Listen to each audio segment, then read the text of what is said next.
श्री गोपाळ कृष्ण भगवान की जय। लीळा नंबर 77। भैरवाच्या देवळात मुक्काम।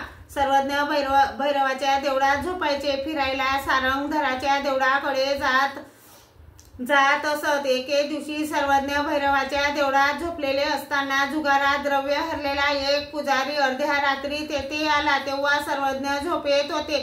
सर्वज्ञांची सुकुमार श्रीमूर्ती लक्षात आल्यानंतर चोरीच्या हेतूने त्यांच्या गळ्यात हात घातला। त्यावेळी सर्वज्ञांच्या श्रीकंठाला त्यांची नखे लागली। सर्वज्ञ दिवस उजाडल्यावर बायांच्या गुंफेकडे गेले।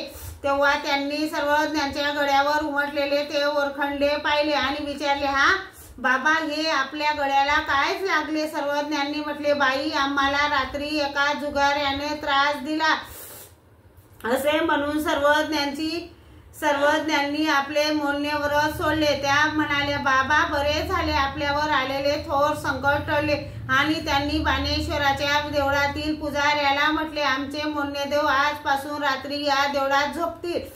पुजाऱ्याने म्हटले, देवळातील उपकरणे चोरीला जातील। यावर त्यांनी म्हटले, चोरीला जातील तर आम्ही भरपाई करून देऊ। मग त्या दिवसापासून सर्वज्ञ बाणेश्वराच्या देवळात झोपत। श्री गोपाळ कृष्ण भगवान की जय।